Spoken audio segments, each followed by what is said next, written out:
Hello out there in Streamland. It is 10:30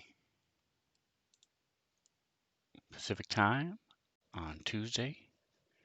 So that means we're going to be messing around with a little bit of Fantasy Grounds Unity.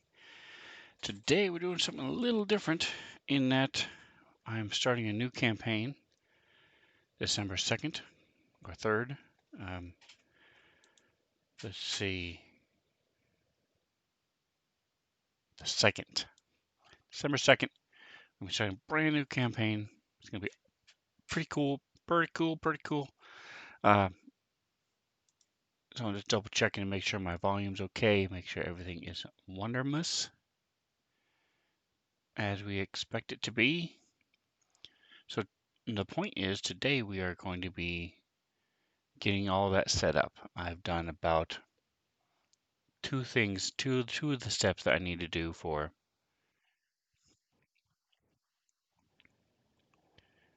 All right, what's going on here, folks? Here it is. Okay, looks like I am live and cooking with gas. All right, so let's get this rolling. So you can see there's nothing in the stories. Look in my library and look, it is empty. So that's the first thing we want to do. A lot of this happens as soon as you come in. A lot of times you'll see open. The window will pop up right in the center. And it'll take you step by step through the things I'm doing. Um, when you get to the point where I'm at, where I know pretty much what I want and how I want to run things and do things, there's no real point in going through that at the time. Especially like when I did it, I just didn't have the time to finish it. So we're doing all that stuff now. So I like to have my chat bar as wide as my combat tracker because what I do is I put my combat tracker, that's party sheet, put my combat tracker, there we go, over here on top. I leave a little bit of room for my characters.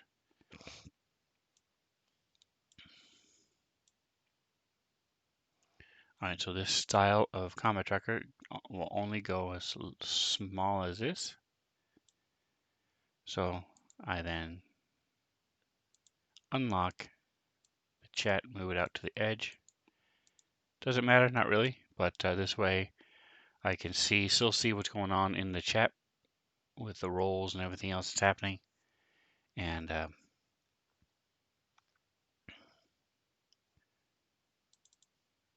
let me fix my camera here. Since we're being architects with the new campaign, bam, here we go.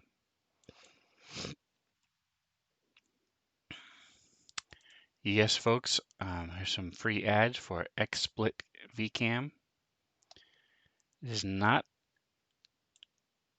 a free software, but it's very reliable. And since I switched over and started using it, four other streamers that I know and hang out with have switched over to it as well from another one that I won't mention. I never used any other kind of green screen software. I started with VCam, XSplit VCam, but I've been happy with it. Gives you a lot of options, lots of different things you can do with it. So, okay, so we've got that set up. Now, modules. I have a ton of modules, and I also have, let me see, do I have the better module loader on? All right, so it doesn't look like I have the better module loader extension. I have one that gets rid of all these little pictures, so they're about half the size. So we're going to be making PCs in this. So I'm just going to start loading all of the coding packages that I have.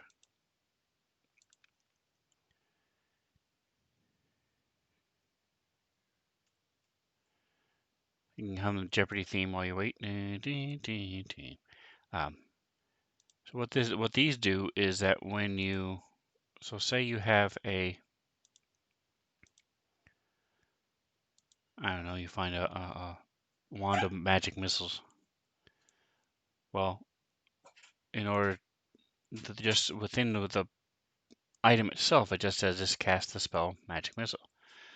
What this does with the coding is I pull the code over to my actions page from my spell list, and I can then, it'll say wand magic missiles, and then I can, as everything is all set up, and I can just cast it from there.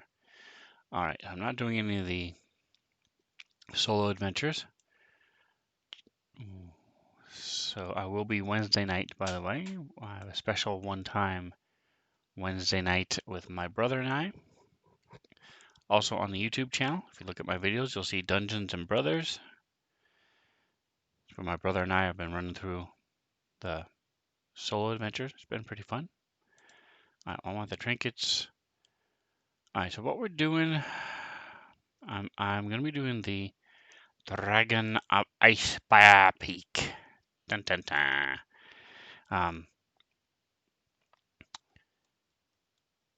And I'm running it for 2 players. I'm going to pretty much keep to the, I'm going to try to keep to the book, but I'm going to throw in a couple of these things in here.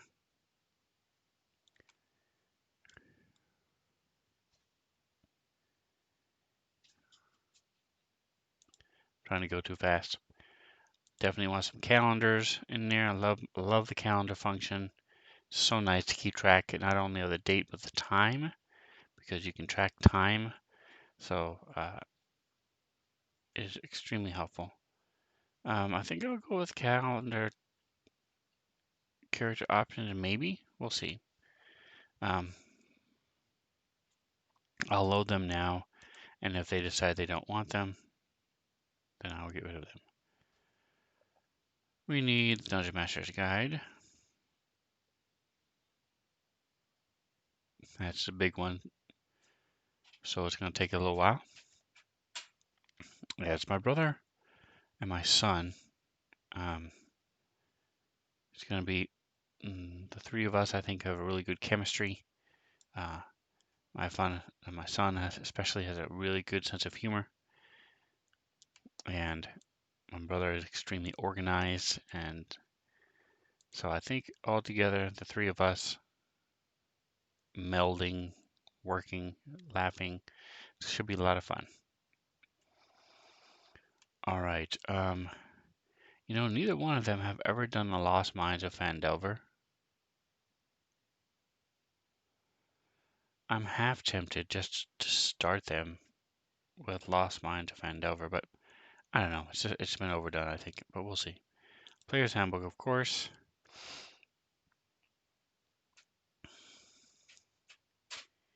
And then we need pretty much everything else. So yeah, this is a little bit longer process because I have so many modules, but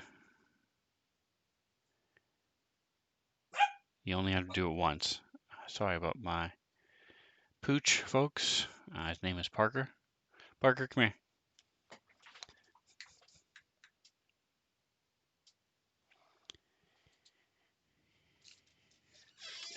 He's a mini Doberman, very protective, and does not like certain delivery trucks or mail trucks and stuff.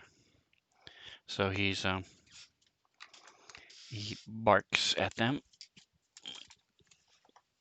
And here he is. There he is. So now that you guys have been hearing him, now you get to see him. Let me keep on my mission. There we go. See? Say hello, everybody. Parker, that is his name. All right.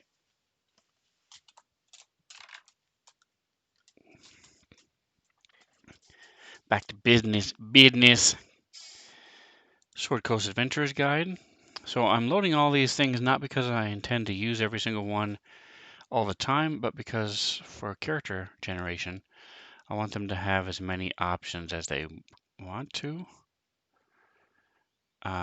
Don't need the maps. Do I? Do I? Do I? Yes, I think I do. The maps might be in the Dragon of Icespire Peak, but I don't honestly remember. So I've never run Dragon of Icespire Peak. I started to. I did it with a very large group. eh, Give me.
So as I was saying, I started running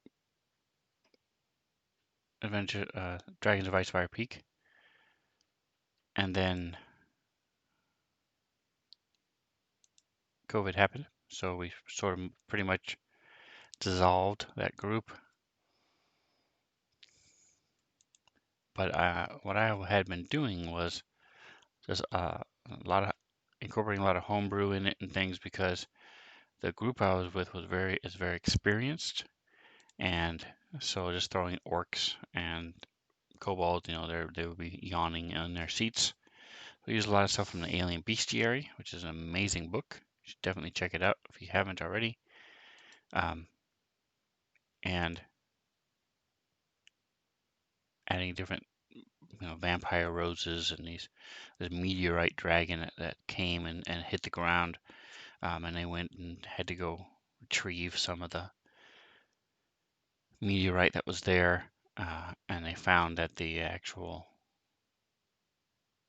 core of this dragon, um, they ended up killing, had magical properties, and they imbued it into their weapons and sold some of it and stuff. So it was a interesting thing, but it hadn't really very. They did one of the encounters in Dragon's Icespire Peak that's actually written in it, before we stopped, and they were already level 3 or 4. So you can see I didn't really follow it very closely. All right, so just looking through these, I'm going to load these packs.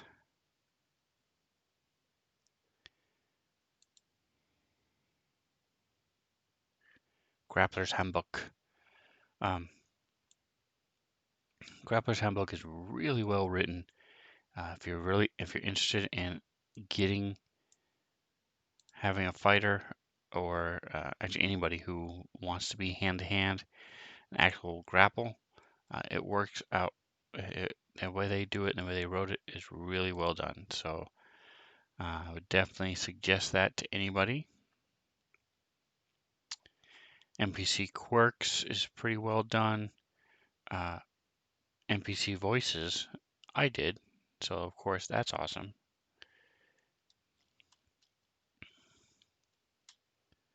I don't think either of these guys will want to have any of these whimsical characters. So with the whimsical characters, it's written by Robin Nix. She's a pretty cool person, and this mod is pretty fun. Um, it allows you to have. I'll just go through the go.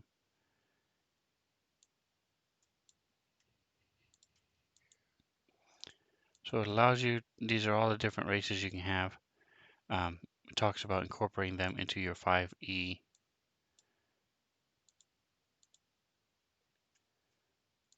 campaign.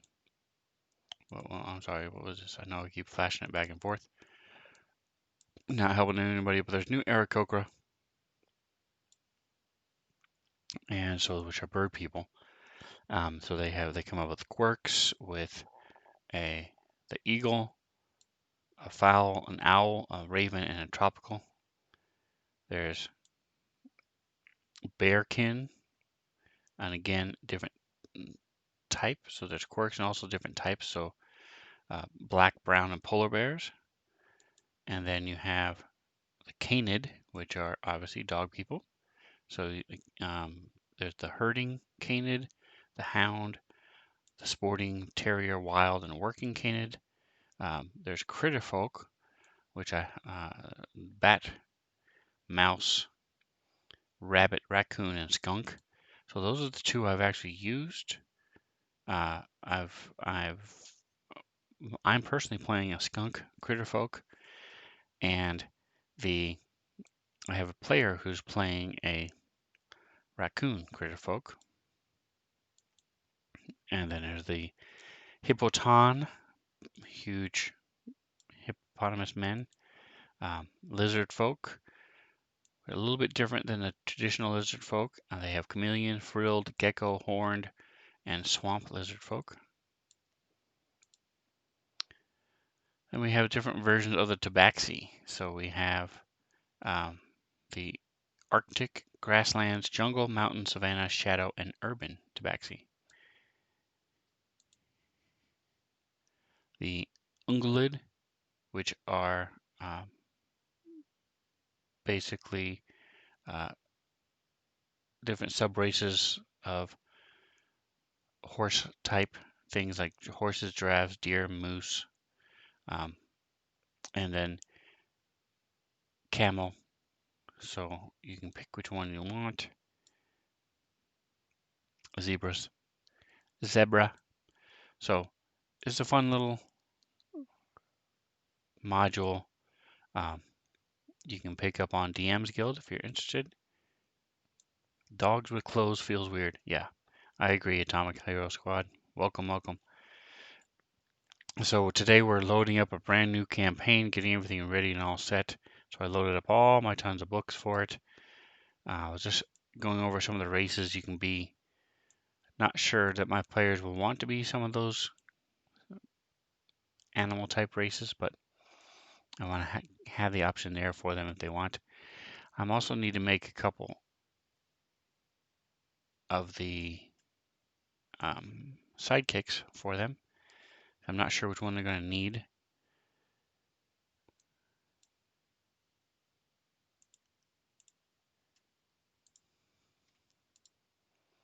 All right, so you open up the PC box to bring in the character selection. A couple different ways. You can click the green thing to add an item, right click, add item like I just did. So for sidekicks, they're basically exactly like anything else. The difference being when you add the class, instead of a traditional class, you would add a sidekick. And so the sidekicks have their own little way of doing things. And that's all explained in the newest book from Dungeons and Dragons called Tasha's Cauldron of Everything. So if you open it up in your library under modules, reference manual, you can then go under Dungeon Master's Tools, and here are the sidekicks. So you can use monsters. So I can pick any monster, including animals and beasts, and they can also be sidekicks. I might do that for this group, just so that it's not as much. I don't really want to take away from the role play by adding an NPC that role plays and talks and things. So I might just have like a trained giant lizard or spider or something unique that runs along as a sidekick. And they basically have expert spellcaster or warrior. So there's 3 different types of sidekick that will fill in those niche within the group that's missing.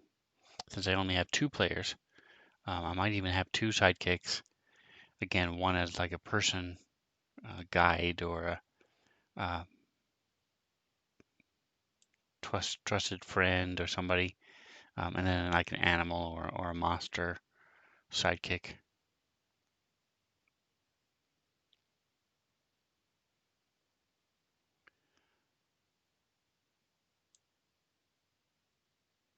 All right, so I think I'm going to wait and see what they're going to be doing.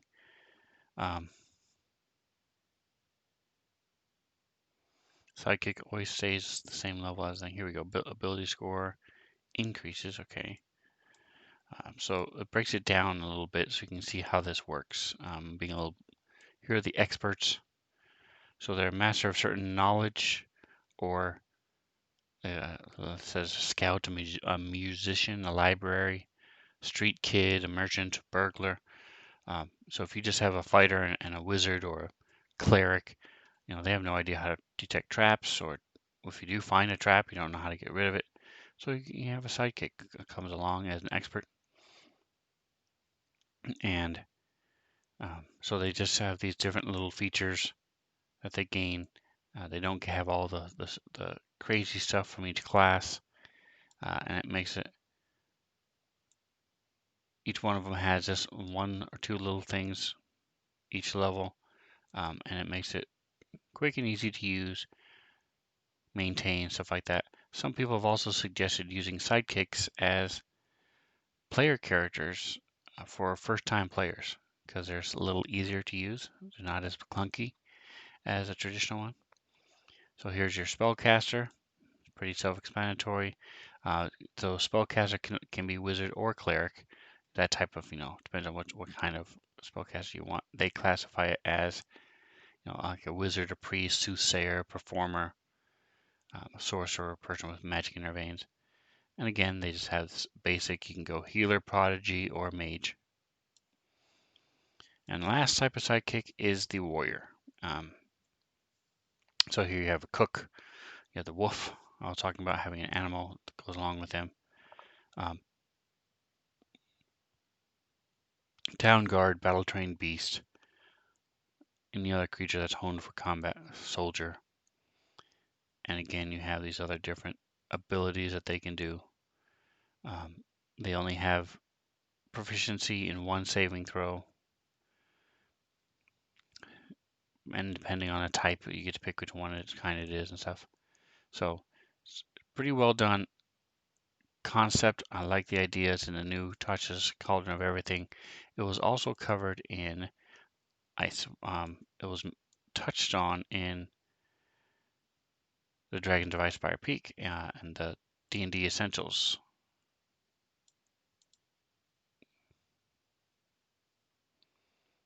kit that came with it. The Dragon Device Fire Peak Essential Kit.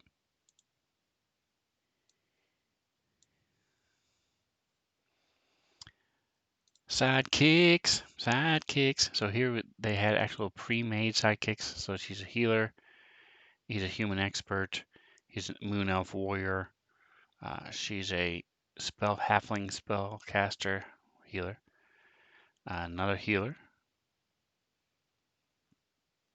a attacker, a warrior, another attacker,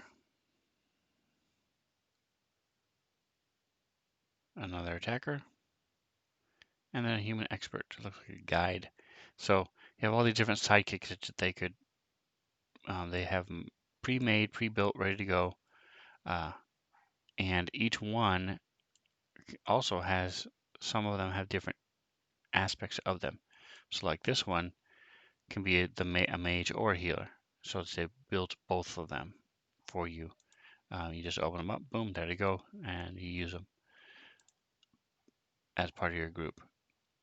So the concept is nice. I haven't ever used them, so I'm looking forward to using them in this new campaign that I'm doing. And the campaign I am doing is Dragon Device Fire Peak.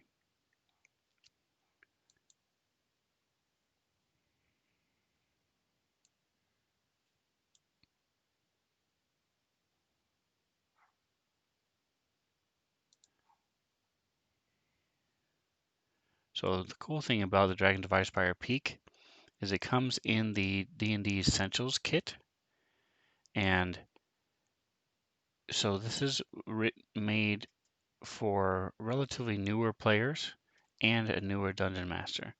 So instead of just having the story and everything, it has stuff like DM tips.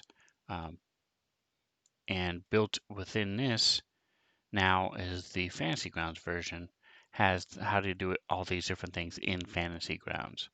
So there are three starter kits. There's Rick and Morty starter kit, the Lost Mines of Phandelver. Actually, there's four now. Sorry. Um, Dragon Device Fire Peak and Stranger Things. So the Netflix series Stranger Things also has a starter kit. All of them do the same thing. They come with these short little adventures. I'm sorry, and take you step by step. This is what you do as a DM. This is how you set up an encounter. This is what you need to role play. This is what you need to prepare. Um, and it's really nice. I like how they're written, I like how they're done. I've used the Rick and Morty one several times. Um, I've done Lost Mines of Phandelver. I've played through it. I've started it once or twice as a DM as well. So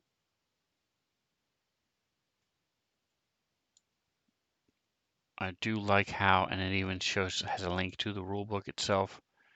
Um, in the Dungeon Master's Guide and stuff, and where to find it, all these different clarifications on if you have questions about certain aspects of what they've been talking about. So it makes it really nice. Uh, and I like that concept. So what I'm doing now is I'm looking to try to find, again, talking about combat. If you buy the physical copy of the Essentials kit, it comes with some really nice stuff, one of which is some cards. And the cool thing about the cards is like this one here is combat step by step. You can hand them out to your new players. Here you go, and it talks about, walks them through the step by step process of what a combat is like. And they also have the similar things with, they have initiative cards. So it's simply cards with large numbers on them. As everybody rolls initiative, you then, okay, you're first, you're second, monsters three. So it makes it easy to see and follow. As I mentioned, there was a link for the Fantasy Grounds. It talks about how to use it. All right, so here we are in a Sword Coast. Dun, dun, dun.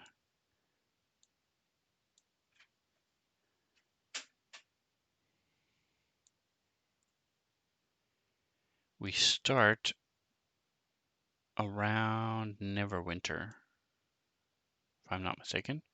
That's the other thing too, is when I did the Dragon Device Spire Peak with my other group, I did it in a different city completely, one that I made, the Nashkel. Um, so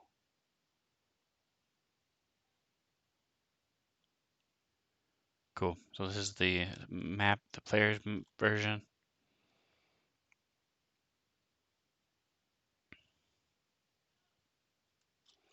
Very nice. Okay. Um,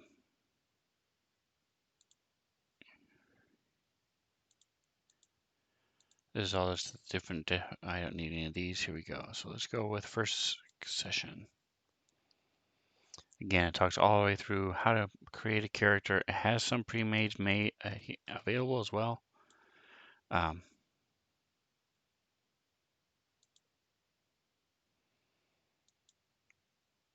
you have a section on, here are some questions to ask players as they create the characters. Are there any characters related to each other? What is each character most like most about the other member? So nice stuff, really cool stuff. Here's some sidekicks.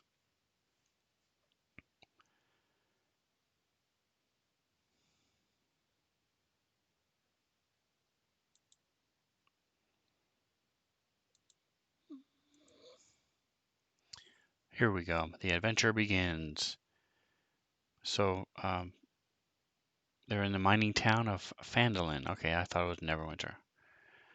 So here the characters receive quests and can choose which one to pursue. So Phandalin sounds familiar.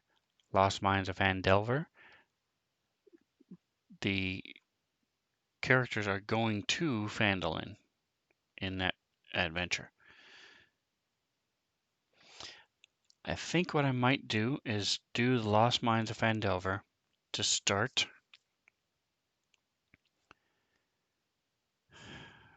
I don't know. I'm gonna have to. I'm torn a little bit just because I've done the Lost Mines of Phandelver. I've seen it played, probably watched different groups go through it, YouTube videos and things on how they played it, and each one of them does it a little different. Most of them aren't murder hobos. They try to talk to this Lost Mines has this when you first start, you're hired by a dwarf to take a wagon of goods to Phandalin.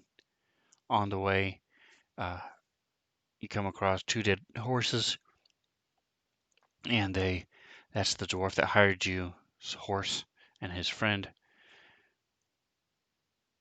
The goblins have killed the horses and captured the two of them. You've tracked the goblins to a cave, and within the cave is a bugbear who runs all these orcs in this cave. I mean, these goblins in the cave. I mean, it's not bugbear. Yeah, it's not bugbear. Anyway, so a lot of people will try to finagle and role play and try to coerce the goblins to attack the bugbear, or the bugbear to attack the other goblins. Some of them will just go through and murder hobo all of them. There really is no right or wrong answer.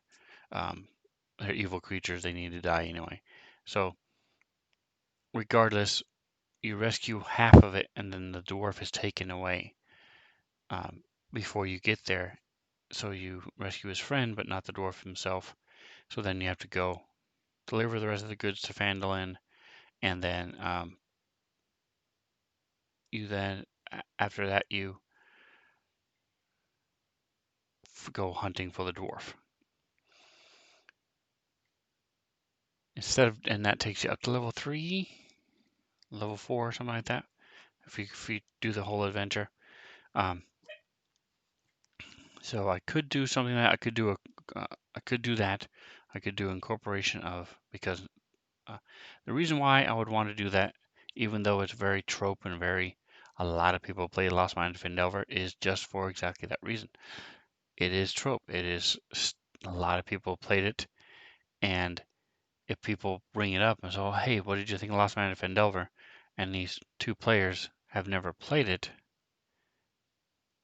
uh, they're missing out on some of the basics. Sort of like classic movies and things where um, is it essential that you watch a classic movie? No, but it gives you more to talk about and makes you more familiar with how things run. So I don't know. I'm going back and forth, back and forth. So there's the concept of this is a young white dragon is starting to trying to establish his domain in the area. Um, and so because he's driven from these other dragons, he's driven into this area. He then screws up everything else. So he drives some orcs down away. He drives messes up a couple of the clans. Sort of messing with the ecosystem, if you will. The Manticore who's involved and things like that. So this arrival of this white dragon causes this ripple effect.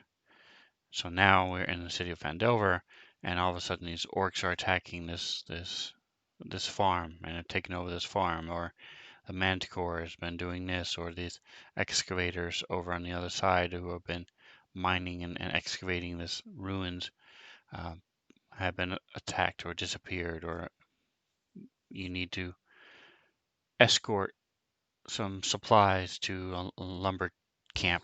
So there's all these different things that are going on. The nice thing about the Dragons of Icespire Peak is it is much more open world and much more sandboxy as they call it. It's not set on rails. Mines of Phandelver is almost the opposite. There's pretty much very little choice for the players.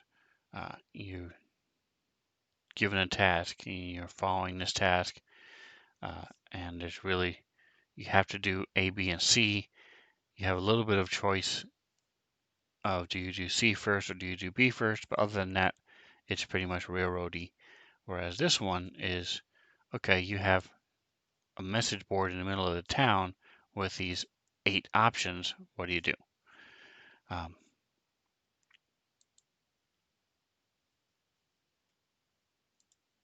There's the map. Cool thing about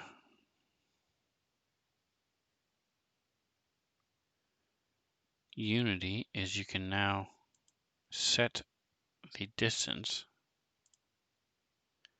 See if they've done that already.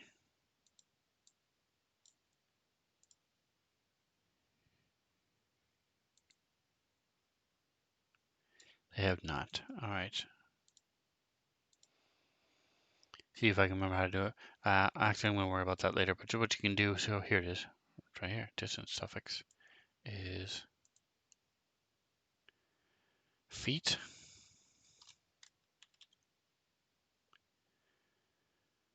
We will apply the grid. So I want it to be smaller. We're going to change this to it's about a third. So let's try 20.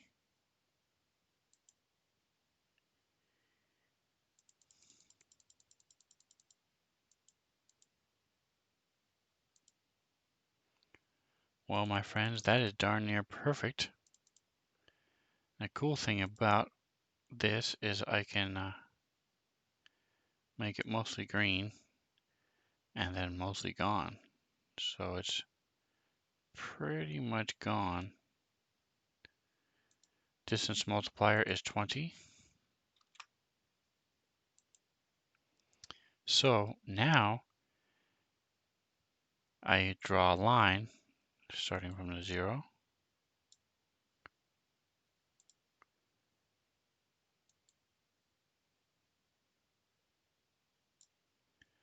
And when we zoom in,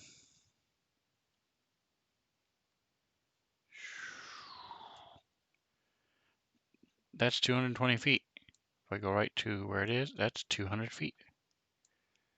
So you're like, gee, you now have a key. How exciting. Yes, but I think you're missing the application. So we'll zoom back out. So if they are in, say they're staying at the Stockholm Inn and they want to go to the Harbin Wester's home, if they go directly, they can tell exactly how far away it is. And they're like, oh, it's through there about 100, 150 feet. They go down here, that's 120 feet.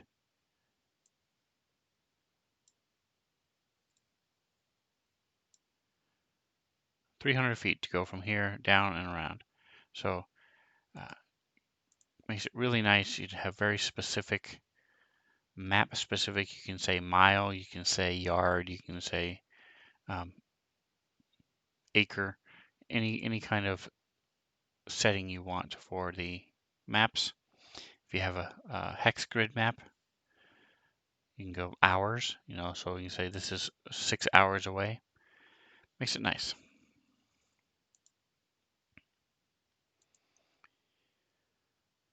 All right, so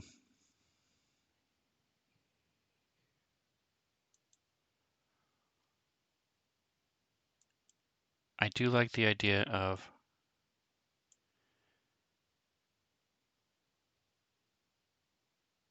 NPC. So I'm gonna let's take a look at the sidekick again. We're gonna put this as a CR. Since they're level 1, it's gonna be so they say you take the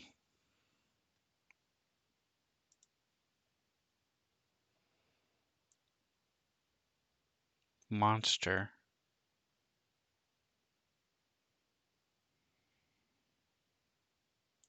Trying to remember exactly what kind of CR I'm supposed to be using here. Boom. Boom. Sidekick. All right. Creating a sidekick, you says you challenge rating in its stat block must be 1/2 or lower. You then take that sidekick, take that stat block and add to it.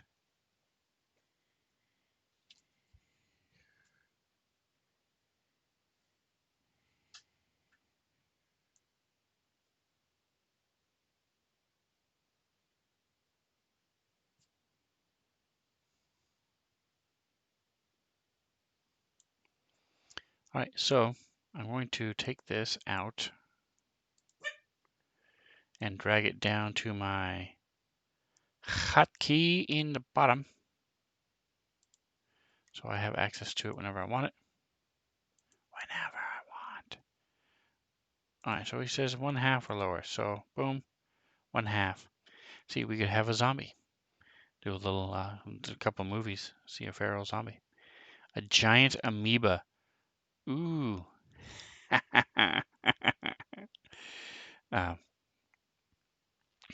I like that. Giant amoeba sidekick. All right, what is a walloped? Let's see. Do we have a picture?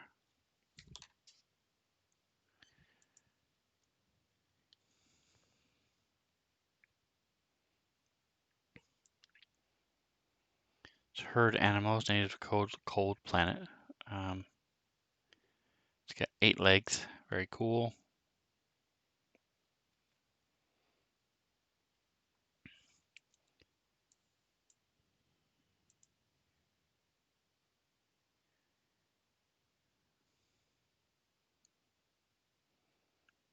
All right, so let's see. It's a reef shark. Yeah, that'll be helpful. Having a reef shark as a fighter. Lacedon? What's a Lacedon? No picture. Undead amphibious humanoids like Merfolk, Curator, or Sahagin that are undead. Okay. I do like that they can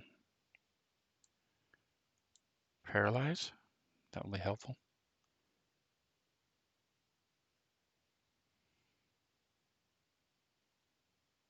I think goblins have been overused, in my opinion. Everybody's been doing them. So here we go. A Jagladine. That's pretty cool.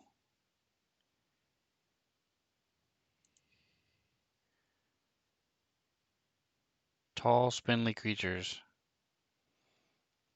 with carapace on them. Interesting. All right, so you can see I have a lot of things from this Alien Bestiary. Awesome book. Awesome book. As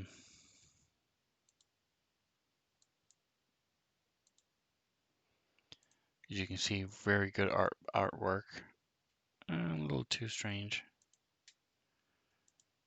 The sidekick needs to be able to walk into and go around and different towns and Kuatoa. So the Klavan is another race. It's a lizard, aren't they? Yes.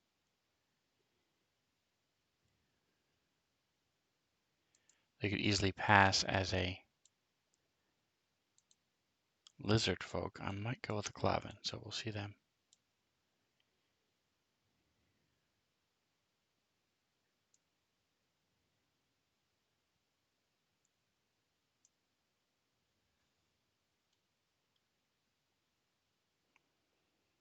Black bear. It's pretty cool. I have an arachnid robot.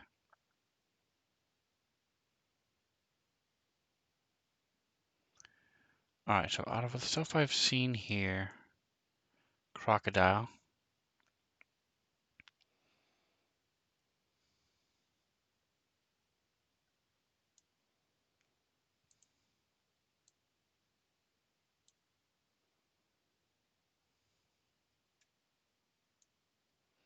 So I can take an awakened bear.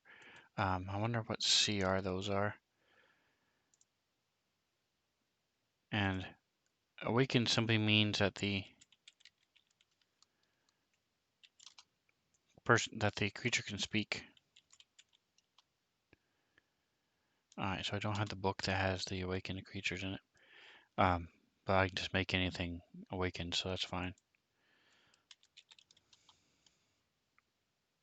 Including a crocodile. Alright, so I've got these 4 to build. I'm going to have them ready to go. Depending on what they build when they do their characters, I can then slap some of these in here.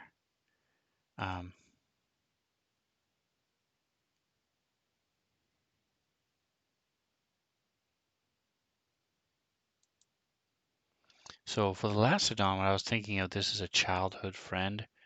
The kid, 6, 8, and comes upon this person by the beach.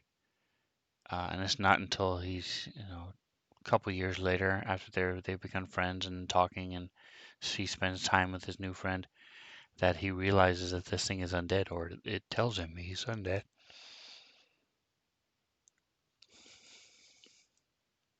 And maybe it's like, so let's go ahead and start building this real quick.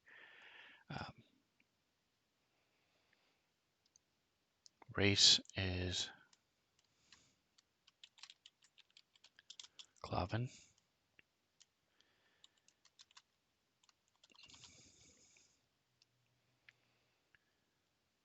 Alright, so he has let's first of all put in his stats. Strength 15. Dex is 12. Con here, let me go ahead and... What are we doing here, folks? This is what we're doing.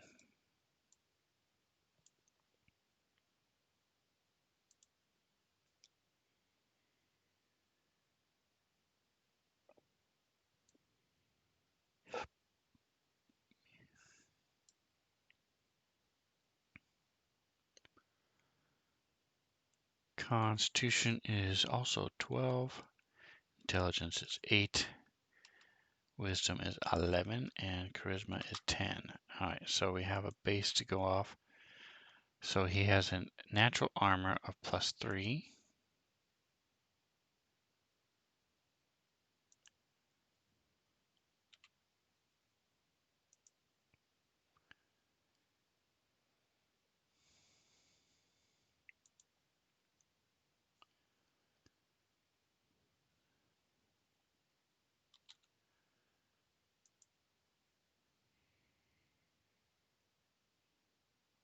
Speed is 30 feet.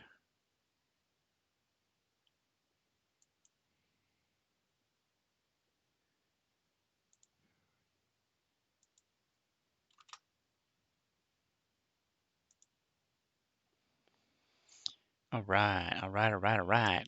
So now we have, he is trained in intimidation, in perception, and stealthy stealth.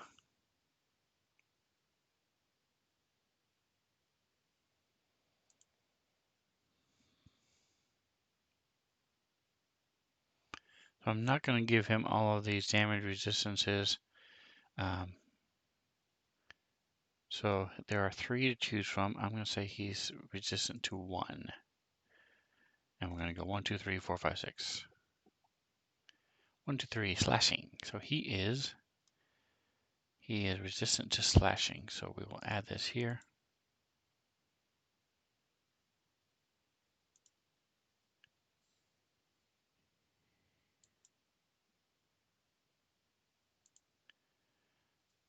I don't see the little symbol that's usually there to let me add something.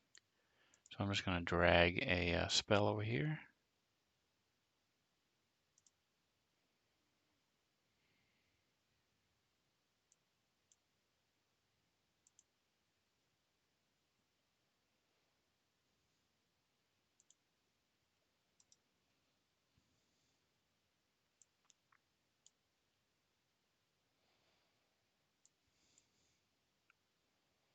So now I can add, this is a Klaven. Klaven.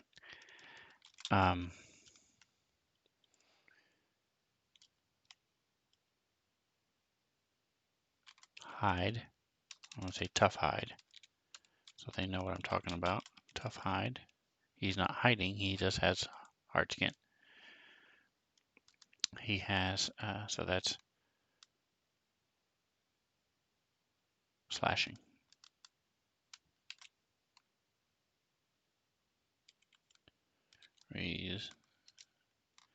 Resistance to slashing.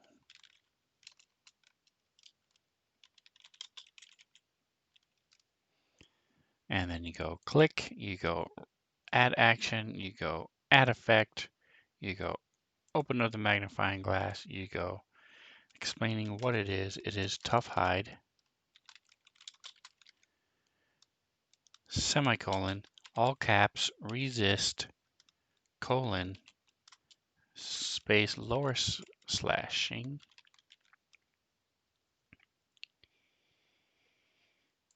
to myself, never expends.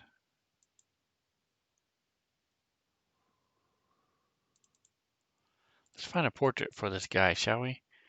Lizard folk. Let's see. Is it Volo's Guide that has the new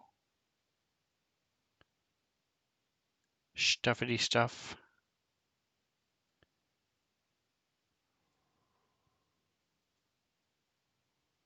So there's a couple in this whimsical thing I was just showing you guys.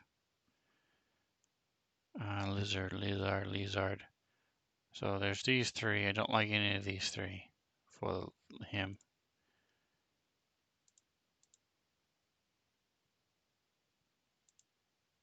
Come on.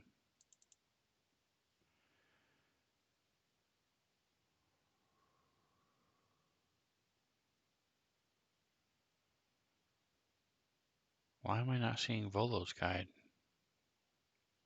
Does Volo's Guide to Monsters not have anyone? Okay, so I'll try Mordenkainen maybe. Xanathars? Don't know if they have the lizard folk in Xanathars or not. Let's see.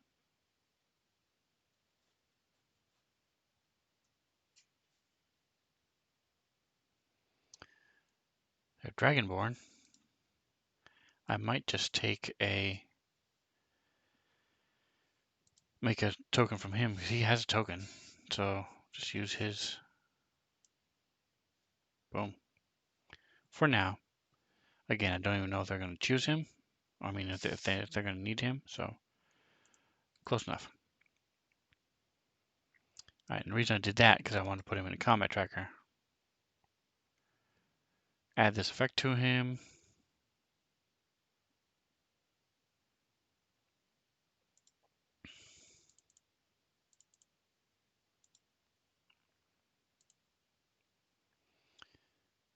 And then does he do slashing damage? Let's see.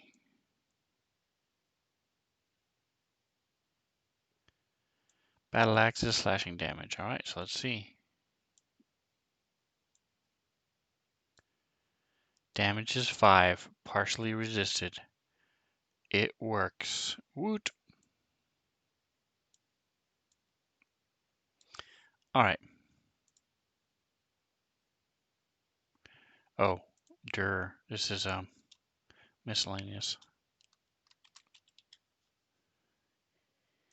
Thinking Starfinder guy, sorry. Where that's just a short little explanation. Okay, back to life, back to reality. All right, so we have Klaven.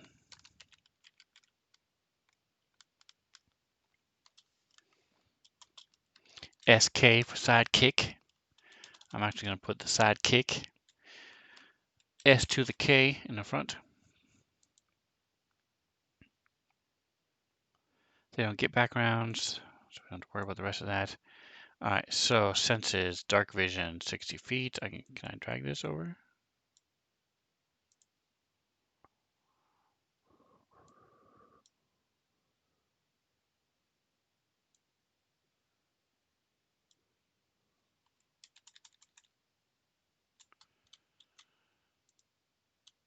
All right, probably could have typed it in the time it took me to mess around with that, but that's okay.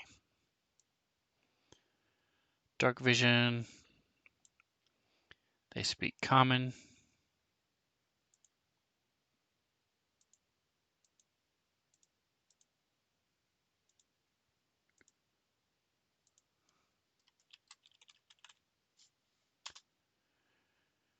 They also speak Klavan. I'm also going to give them Draconic. So, hey Sven, Klavan isn't a language. Oh, really? Klavan isn't a language, huh? Well then.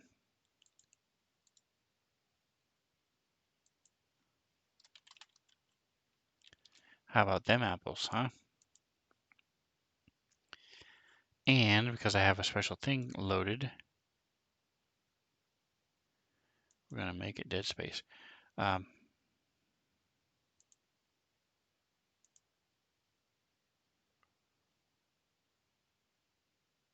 I have a special extension loaded that adds to, gives a bunch of different fonts, so you can change the language. So like, so Abyssal shouldn't look like Infernal because Infernal has its own. So you can just change it to, what I typically do is I try to start at the top. So I've used these two first. So let's go with this one. So that way I'm not using any of the same over and over. Aquan has Aqua. There we go. Orin.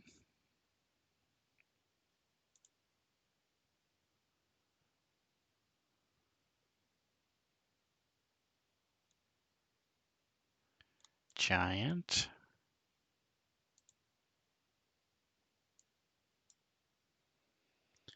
Gnomish.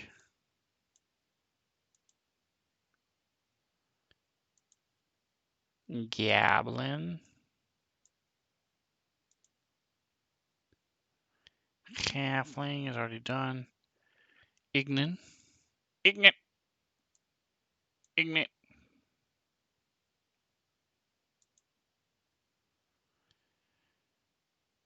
Orc.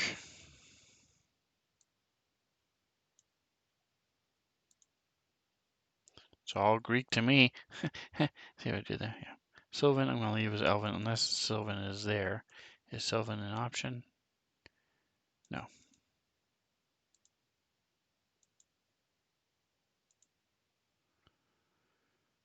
Terran.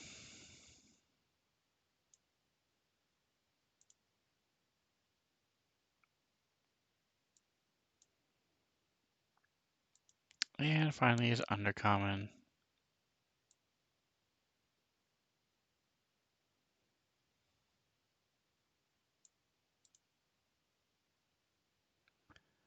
Very cool. All right, so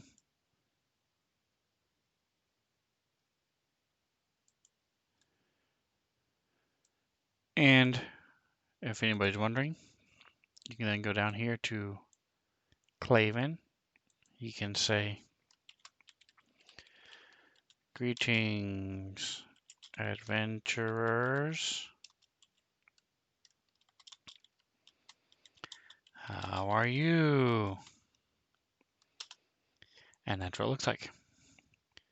And then I can go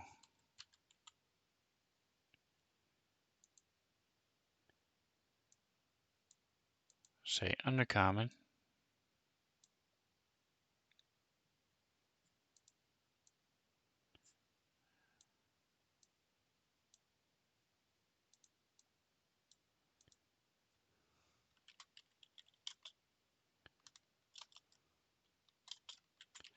Hello, welcome to my store. And Undercommon looks like that. So, etc., etc. You switch your language. And the cool thing is, everybody sees this, but only those who speak the same language see the translation. So it's so nice. You can talk to each other as party members or even as NPCs. the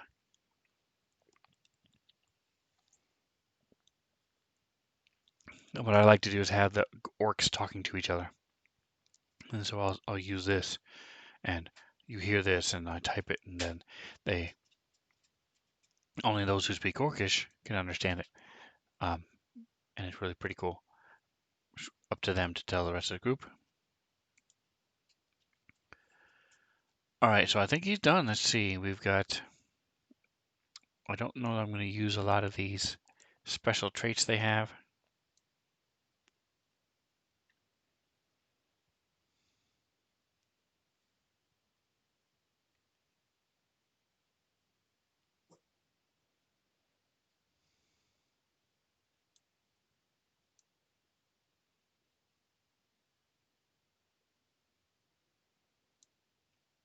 All right, so um,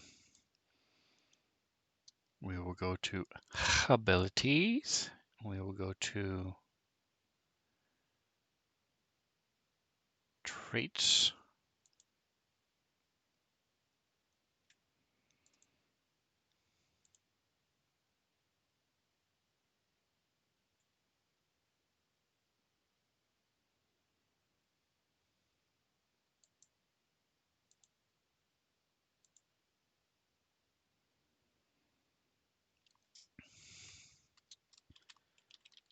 Malign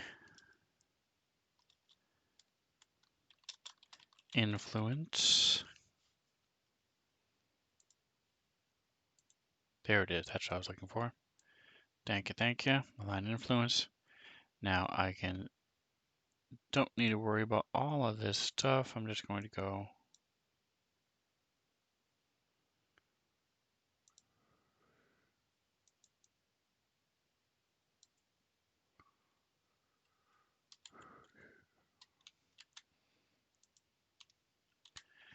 get disadvantage on saving throw against being charmed.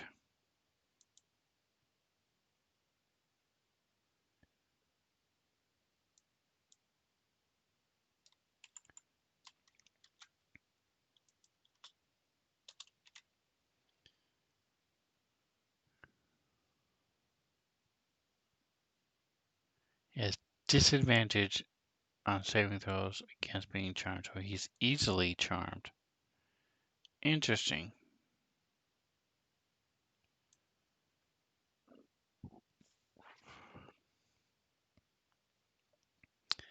That's pretty cool, actually. I like it. So, I think that Fey Ancestry is the opposite of that.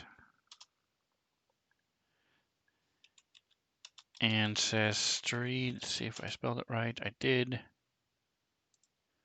You have advantage on saving throws against being charmed. Yep. So,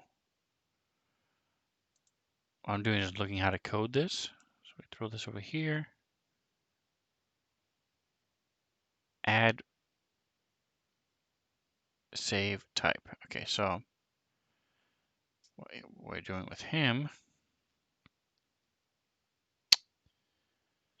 I'm just going to make a new one. It's just easier at this point. This is a miscellaneous. It is called Claven. Malign influence. No. And then actually no, we do want to explain what it is. So this is where this is. Where did my malign influence go? Boom.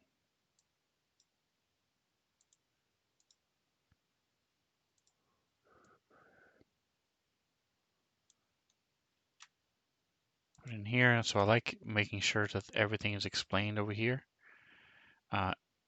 In our Actions tab, so we can just click it.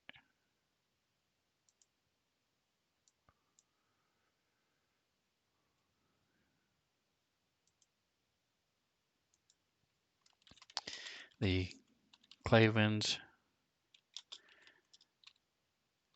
natural armor provides Resistance to slashing damage. So slash away because you're only going to do half.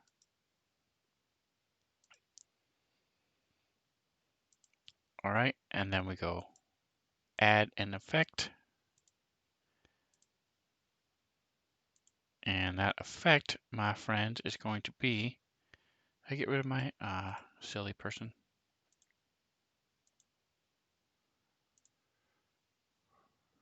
Oh no, okay. So the effect is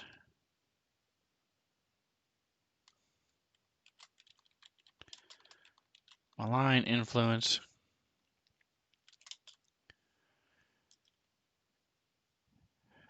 So it is a semicolon, space, dis, save, type, all caps, colon, charmed.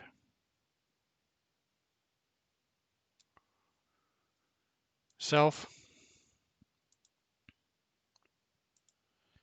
boom. Okay. So let's see, does suggestion count, say it's charmed?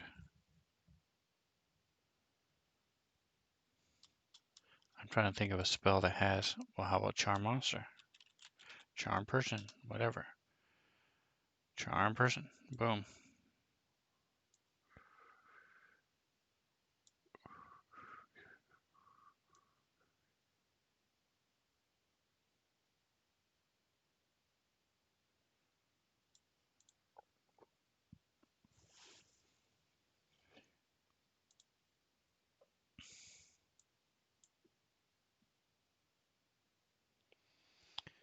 All right, so I'm not sure why it's coded like that because it doesn't show. Maybe if they have an ongoing effect. So we add it.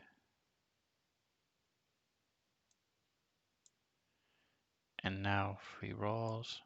No. Yeah, so I'm not sure why, but that's okay. It's there. We'll remember. Hopefully. What about suggestion?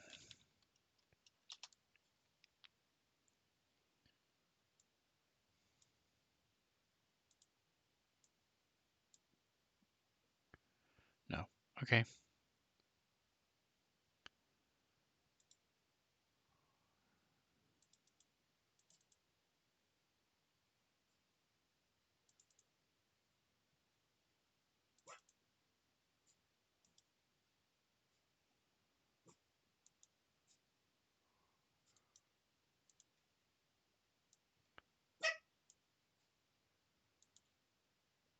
So let's go. Are we finished? Oh yeah, we're going through his traits, seeing if there's anything else.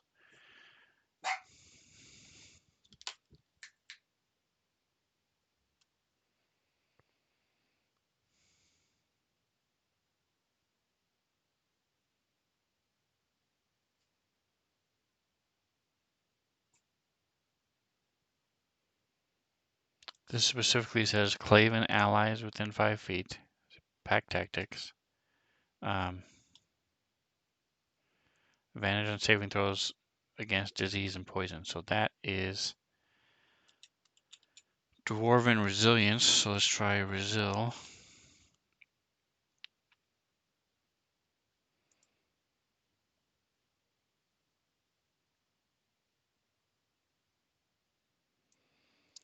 Halfling stout resistance is the same thing. So we will throw this on there to see what the thing is like. I think I'm just going to change it this time. I'm just going to go here to MISC. We will pull this up. Open. He does not take half damage. He just has advantage against the saves. Oops. Control Z. All right. So we're giving him advantage saving throws versus poison and disease. Source. Claven. Alright, so he is resist. He does not have that.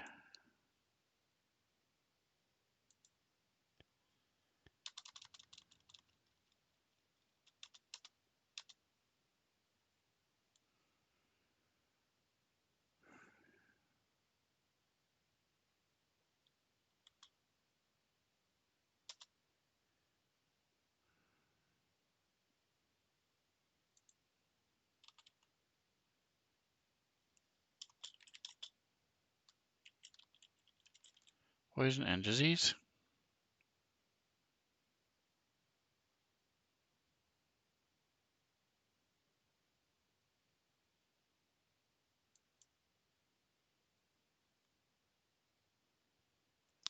Alright, so this one is not, so there's no resist. Advantage type poisoned, comma, disease to make sure it is.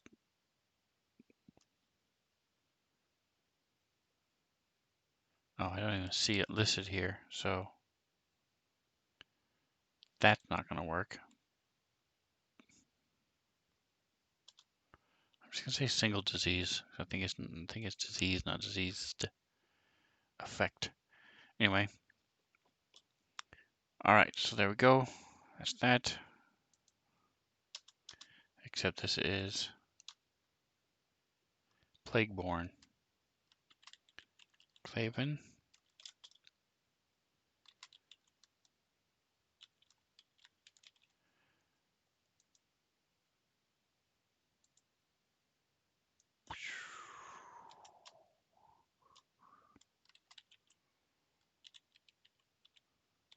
Plagueborn.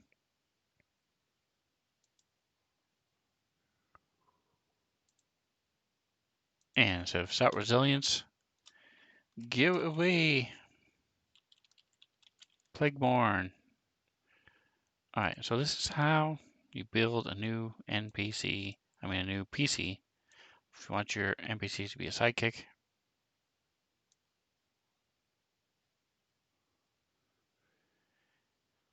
And he has claw attack.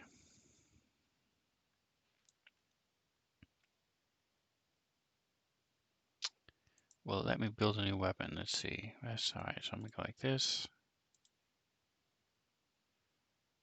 Nope. Okay.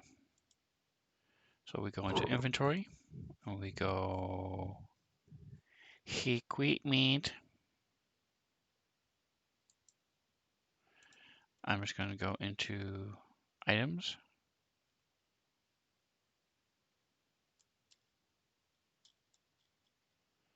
Items. I wonder if the lizard folk. The lizard folk have a claw attack too, don't they? Let's see. Is there a claw? Claws. It does. Boom. So let's take a look at them.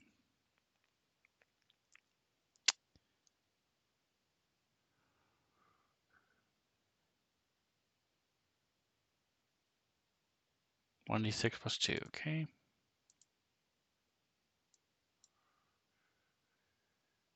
And it is slashing. Yes.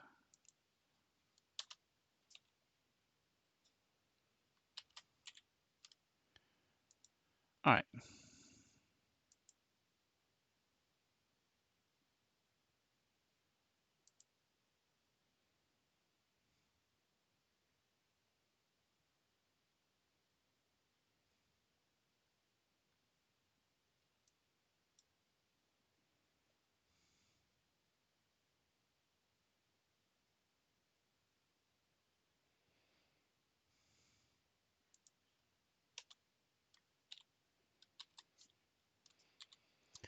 All right. You're proficient with your unarmed strikers. Deal 1d6 plus 2 slashing damage on a hit.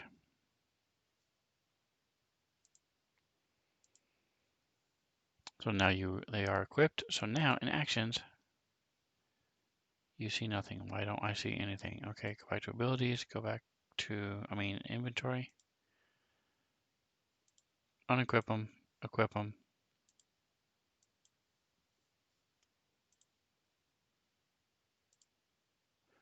Now,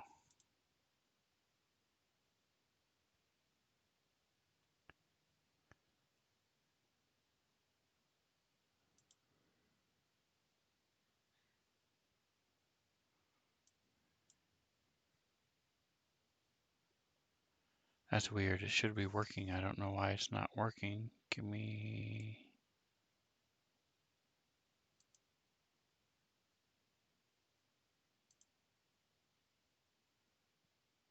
That's confusing. All right, let's see.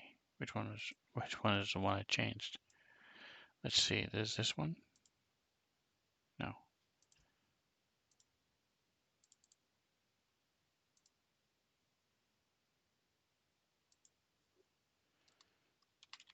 And stir.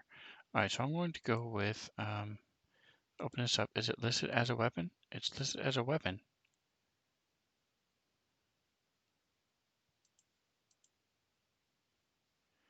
Let's go to unarmed strike and see if that works. On.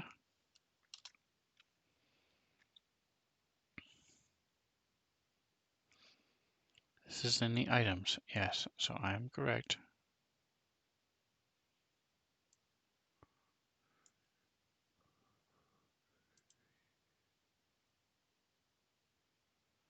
Close him out. And open him back up. Nothing. There we go. All right. Annoying. That was my fault. I had it closed. That's what it was. I had it like this. Like, why isn't it showing? What's going on? It was there. I just... All right, sorry about that, folks. Yeah, I didn't know what I was doing. Okay. There's claws.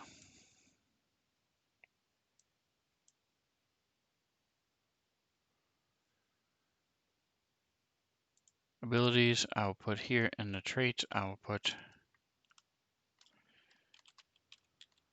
multi-attack.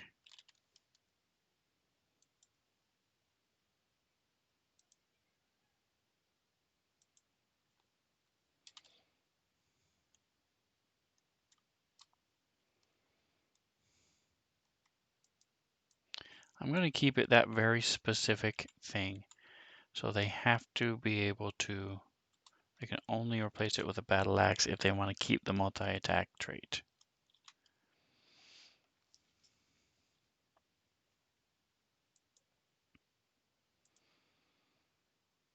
Proficiencies.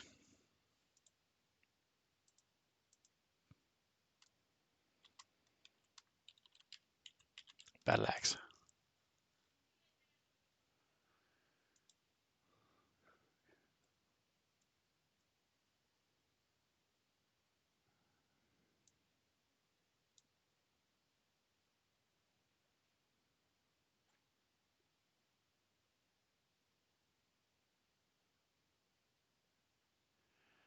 All right, and the last trait is energy modulation.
Alright, so these guys, this is actually going to be really damn good. Sidekick as a level up.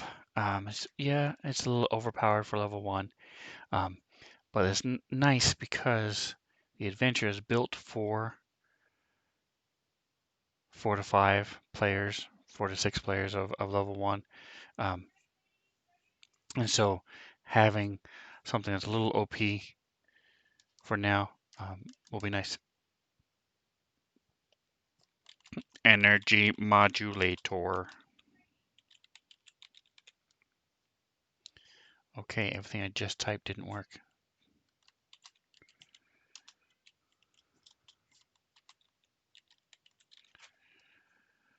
All right, so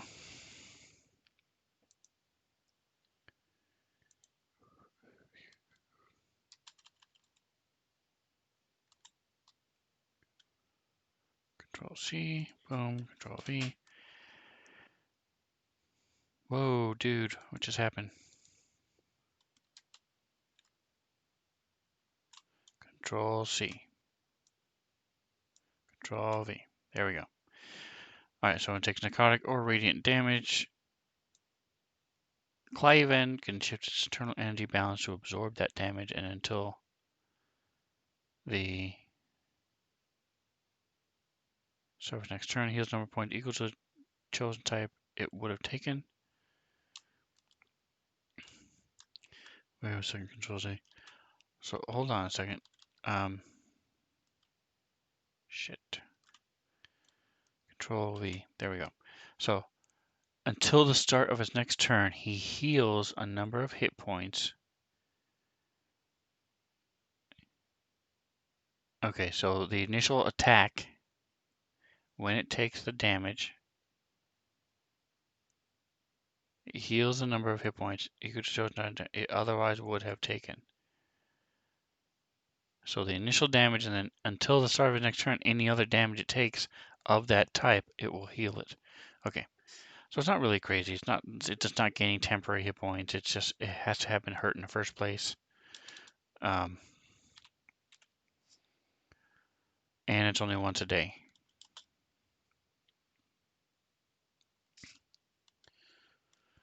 So where is a example of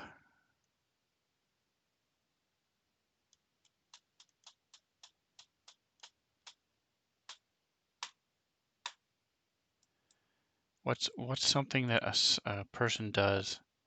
Divine. Oh, what's that? Divinity. Channel divinity. That is something that's only once a day. I was looking for the wording of it. Wanted to be consistent.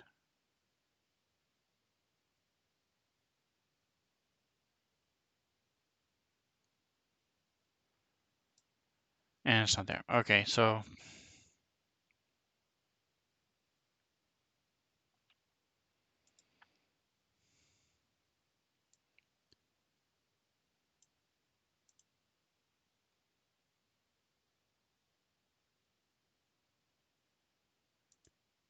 some of the feats do that too, don't they?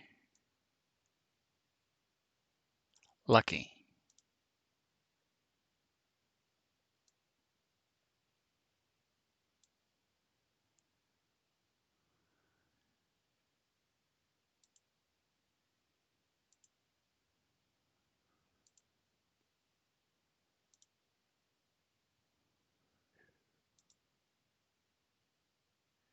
I'm getting there. All this work just to find out the phrasing of one thing, but that's okay.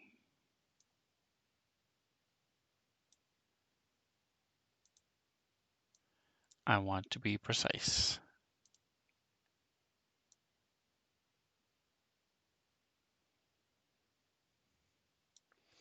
You must then finish short or long rest to use channel divinity again when you use it. Okay.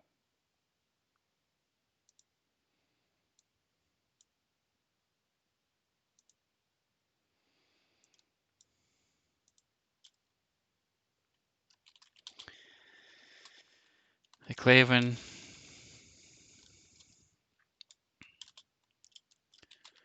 once used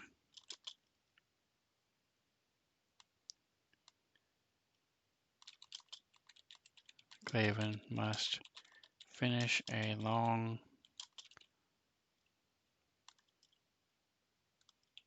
rest to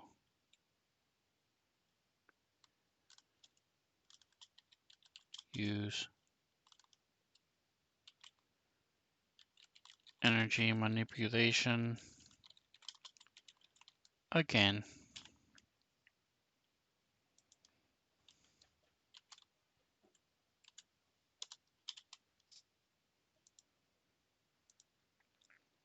Alrighty, alright. So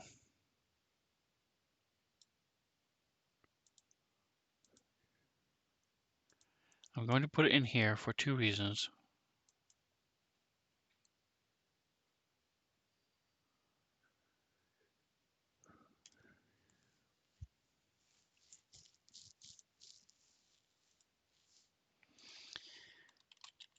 One, to remind us, it'll be in the combat tracker. And two, oops, put a period after it. And two, it will be, I can then save it. Klavan. Energy manipulation.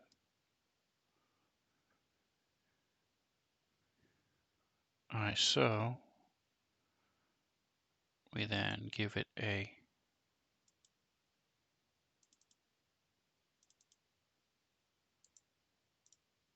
effect. The effect is just going to be cosmetic.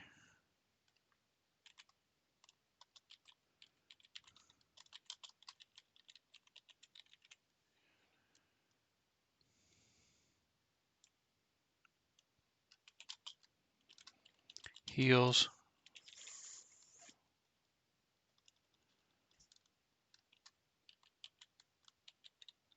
Necrotic. And necrotic or radiant damage heals.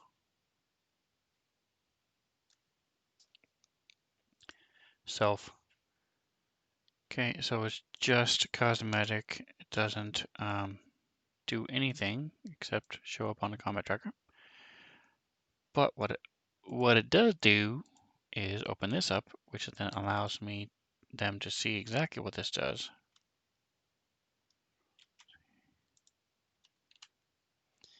So now we have these 4 new effects. If I ever want to make another Klavan in this campaign, I just go to spells right here, and I can drag them one at a time. 1, 2, 3, 4. I go to Klavan, boom. So now I can drag them onto any other character sheet, and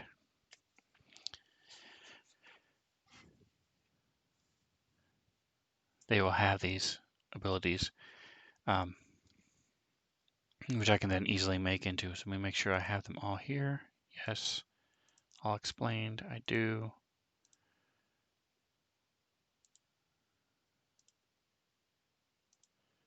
Perfect.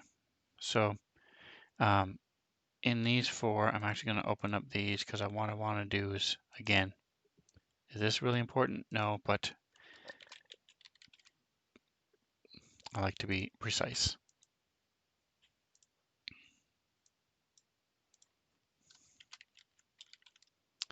Some may call it OCD. I just call it being correct. Or CDO because it's in alphabetical order.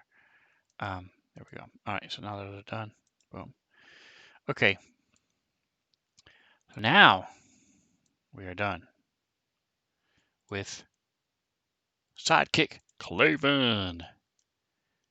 A little bit more than I expected, I will be honest. Was not expecting him to have all these special cool things. But I think overall it's going to work out really well. and we will give him a class when he once I decide what he's going to be. He could be a spellcaster. He could be any of those things. A spellcaster, an expert, or a warrior. He's built to be a warrior, but then again, nothing that says he can't well wade in as a spellcaster as well. All right, so instead of going with Lacedon being crazy again, I think I'm just going to stick with a little Crocky Croc.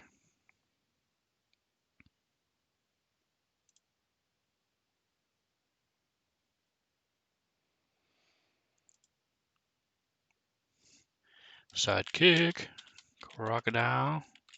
He's going to be a warrior. So him, I don't have to worry about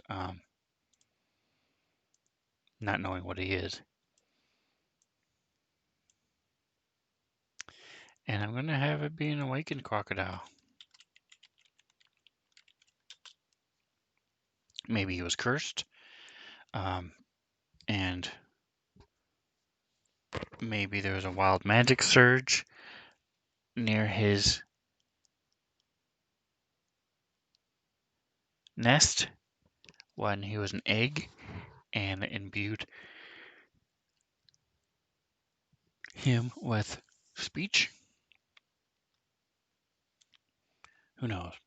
All right, so we will start with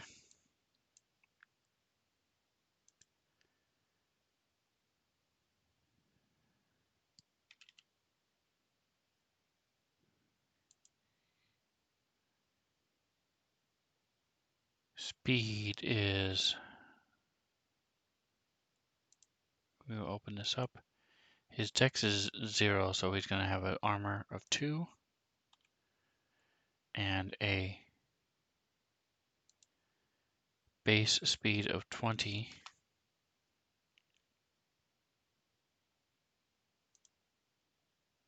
Special move is swim 30 feet.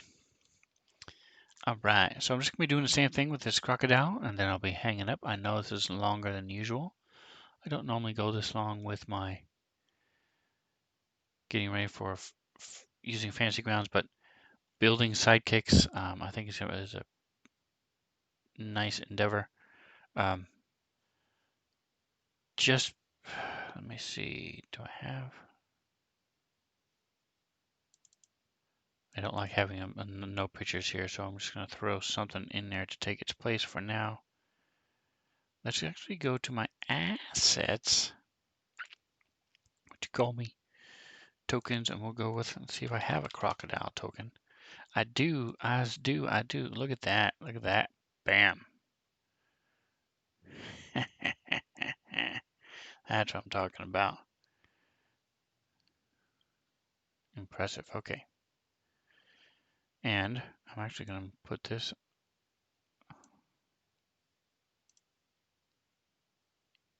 What? Read only? Boo. Okay. Okay. And then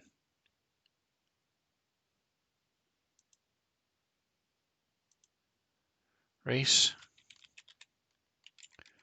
Crocodile, my friend. 15 strength. Dex is 10. Con is 13. Intelligence, no, he's awakened, so he's going to be 10. Actually, I'll say he's 8. Give him a 9. So he's a -1 to his intelligence. Wisdom is 10. And charisma, I don't want that low. I'm going to go with 8. He's going to, it's crocodile, man. They're cool looking. And he talks to you, so he can get you to do stuff. All right, so he has stealth.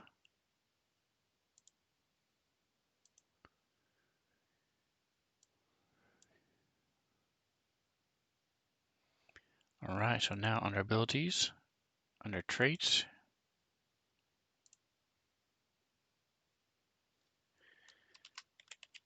it has hold breath.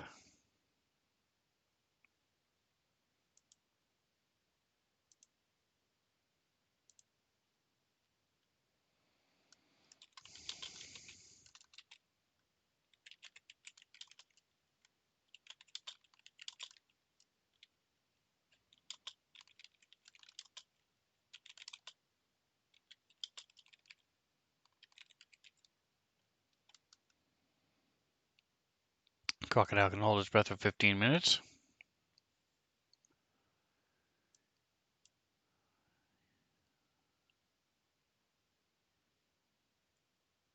So we're going to go to actions. So he has a bite. I'm just going to make it like a spell. Where to go? Spells. So he can do the dodge action as well. So we'll actually he can take the dodge action. He can also take the ready action.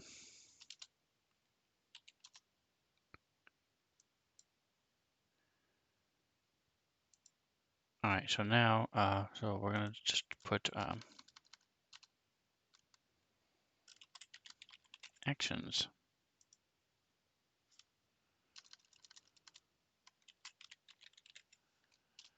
Actions, okay.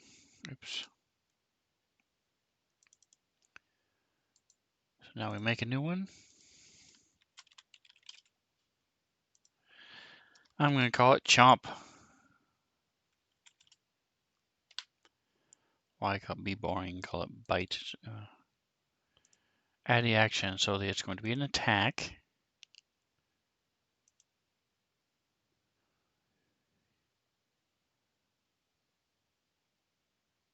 It is a melee attack. It is strength plus proficiency. Yep. So it's melee plus 4.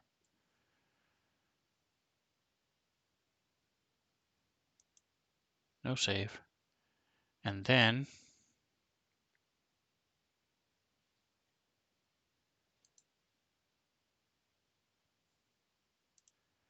damage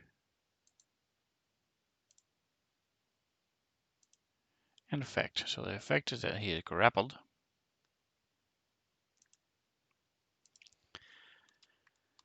This is Chomp.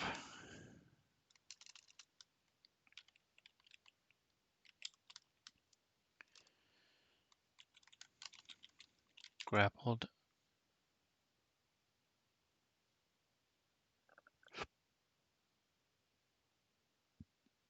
Target. Yep, good. And then damage.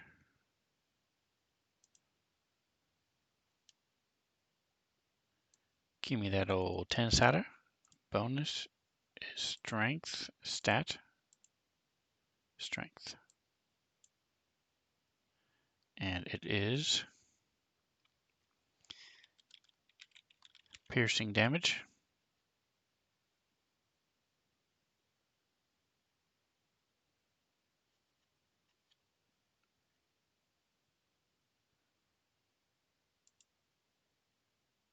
Open this bad boy up. Source. Crocodile. And so now we're going to, what? Oh, that's right. Okay, so I'm going to say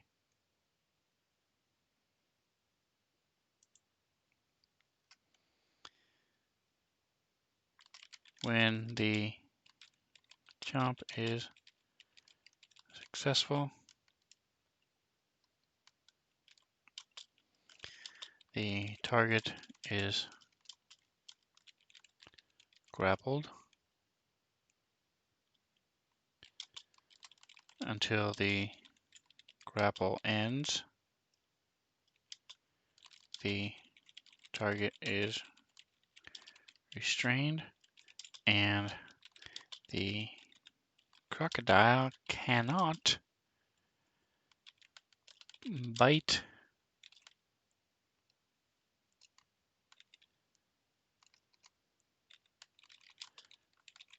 another target. What they should be able to do is if they're in water, they should be able to do a roll attack. That would just be amazing. All right, so close this. Boom, that explains it. And this also adds restrain. Grappled, comma, restrained. So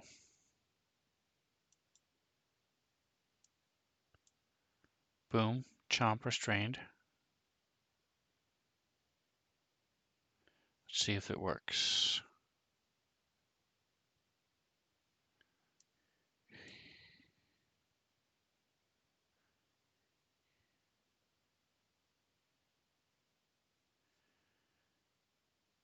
One of the things I want to do anyway is set up my conditions. So if we go down here to Reference Manual, to Appendixes, you have conditions. You then slap them down, boom, into the quick menu. Make sure it works. It does. Grappled.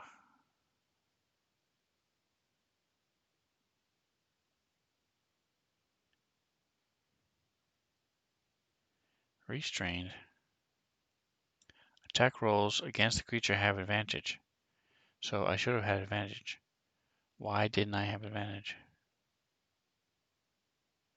Is it caps? Let's see.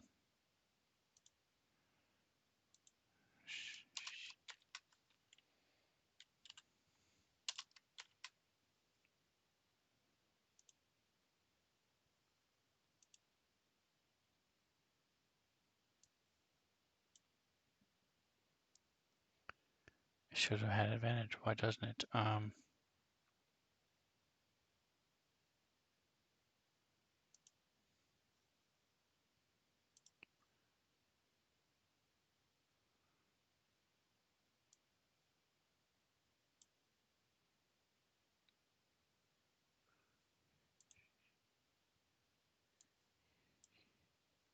Okay, so the restrained condition works. Let's see. Is it because of this? Let's see. Semicolon space.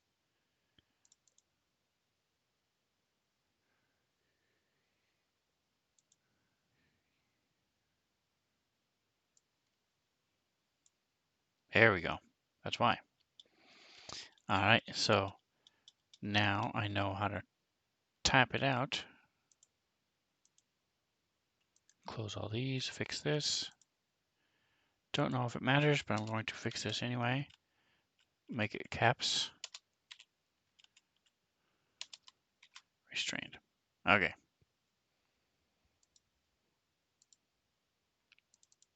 Delete it. Close it. Apply it. There we go. Awesome sauce.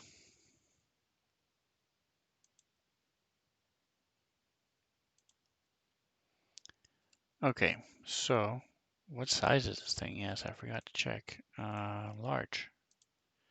I did not put that in with the other one. I need to do that. I'm going to have it be a female. Crocodile. She's going to be 4 years old.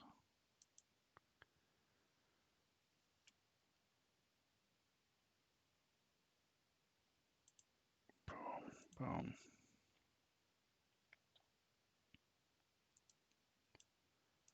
All right, so let's see.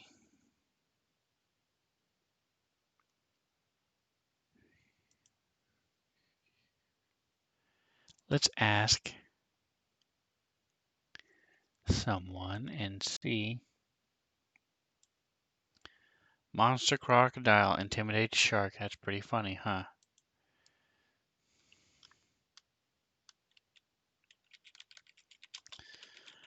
Largest crocodile. Stats.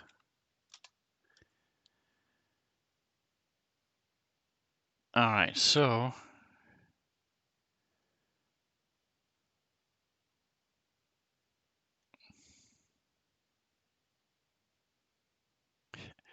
Dominator has never officially been measured.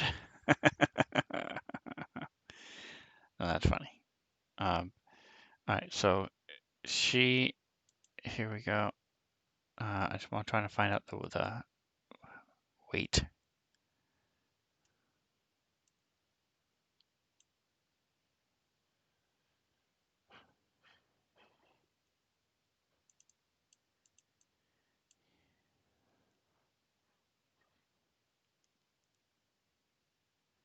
All right, so she's 16 feet. Oh, that's he's the small one.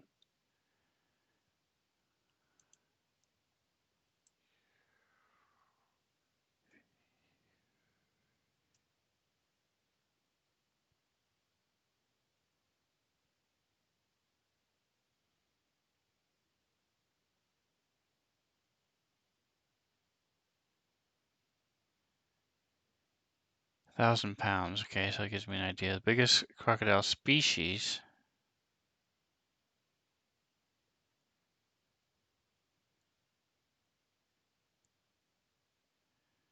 So this looks like 17 feet is the biggest.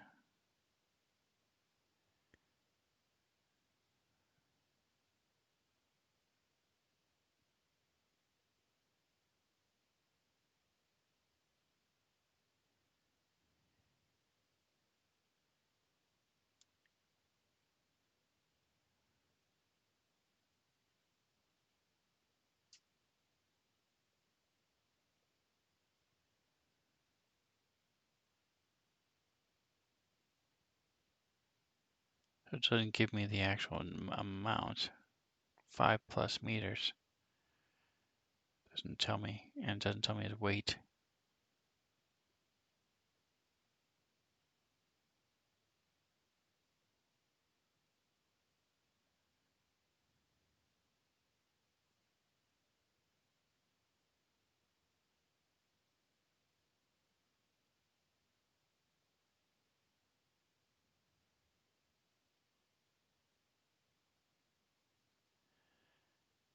All right, I'm trying to find out.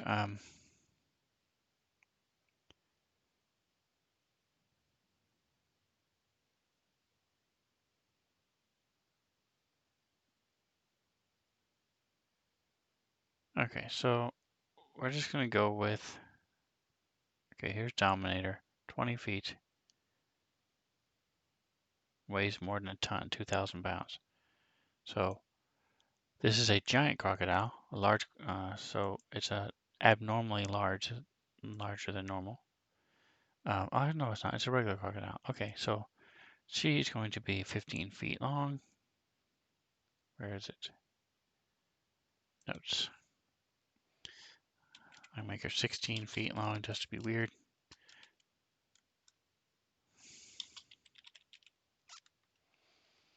She's going to weigh. So give me a slash DIE 1D 250 plus 1,000. So she weighs 1,193 pounds.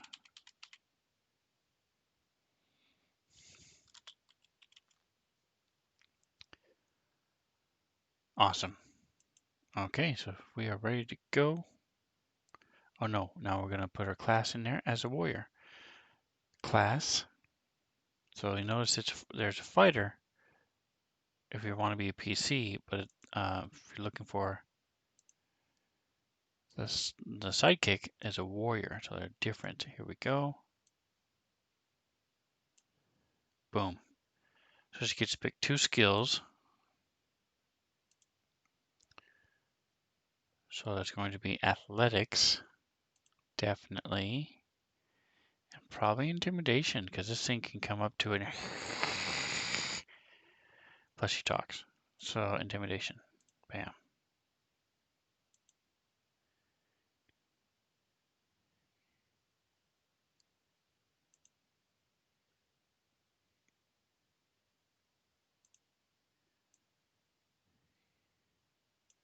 So she gains a +2 bonus to all attacks.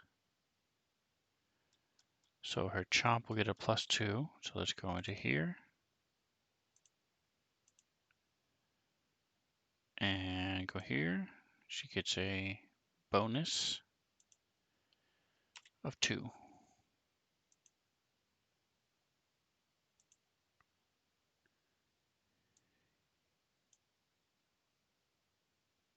Each warrior focuses on offense or defense in their training.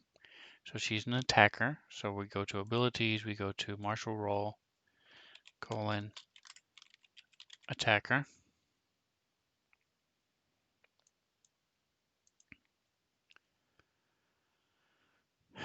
She has all these proficiencies and all these things, but it doesn't matter. All right, so languages.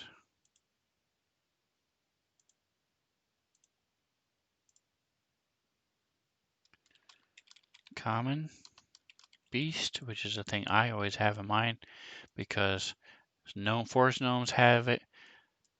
Talk with animals. So any beast knows beast.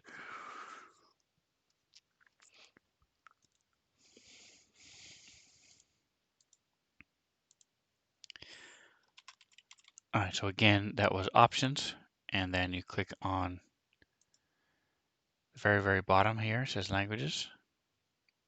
Right click to add one, and then you pick it what it looks like.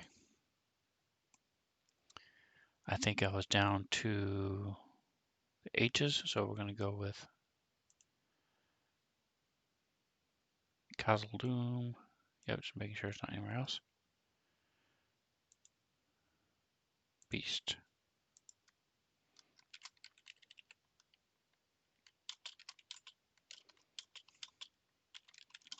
Hello, I'm going to eat you now.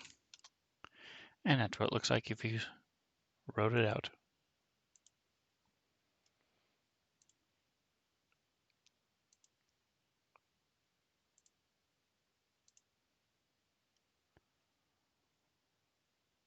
All right, so she's a first level warrior.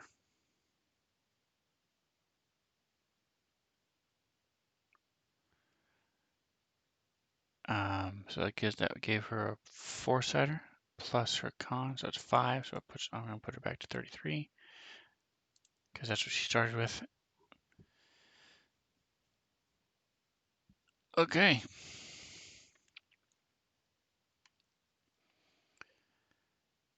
I'm actually going to change this.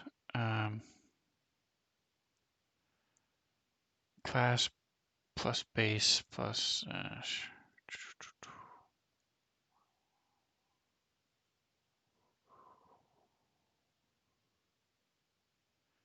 give her a miscellaneous of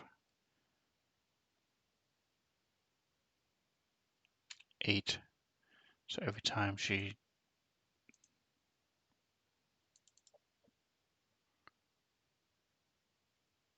plus her con. Okay, good. I like it. I like it. So she'll get a little bit more back than normal. All right, so that reminds me, go ahead and open up Cliven. I want to open up the hit dice and give him a miscellaneous of plus 5. And then I need to go to notes, and his gender is male.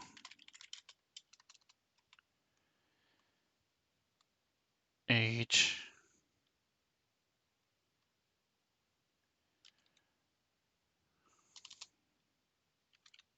We'll say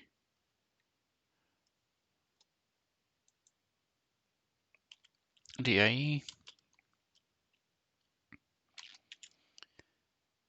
I'm going to have it be 3D9 plus 5. 23.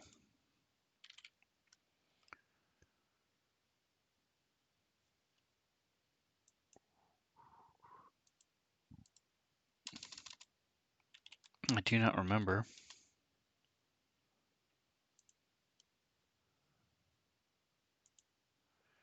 Medium, okay.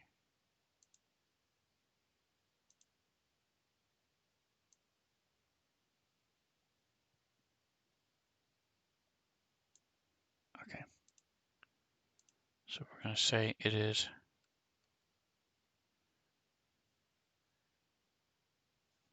5 foot plus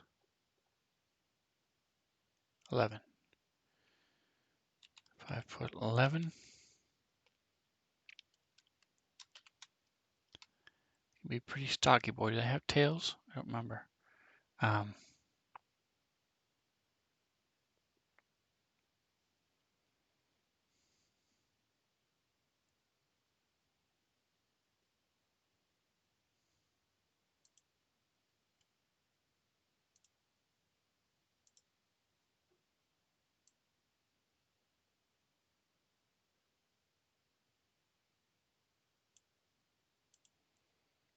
Looking at the size, folks, and averaging almost 250 pounds, okay?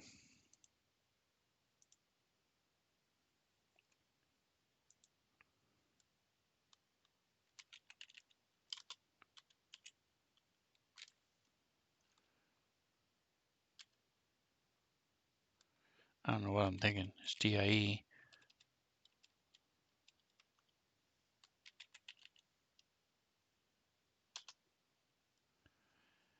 So he weighs 217 pounds. He is medium.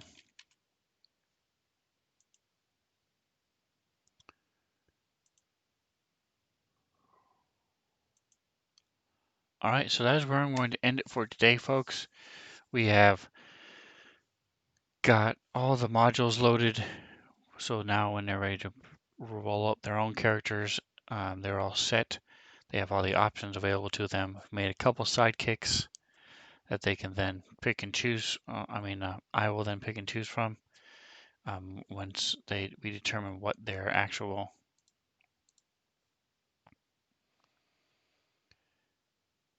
party is going to be. I might just keep those two anyway. Make Claven a sorcerer, spellcaster if I need to. Keep the other warrior just as another tank. That's probably what I'll do. To save me some time while I go through all that when I'm not going to use it. I've already done that once. So thank you so much for hanging out. There's my Clavens. They do not have tails. Okay, cool.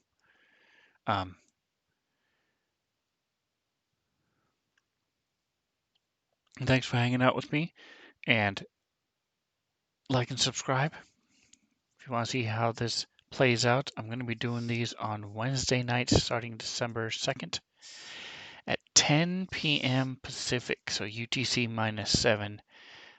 It'll be so check it out. You can also come back here to YouTube, and I'm not sure what I'm going to call it yet because I have Dungeons and Brothers, which is me and my brother, but this is actually going to be me and my brother and my son. So I might call it Sven Zone or the Sven Clan or something like that, but we'll see. We'll figure it out. Sven Clan plays, something like that. So thank you so much for joining me. But whatever you do, enjoy the rest of your day.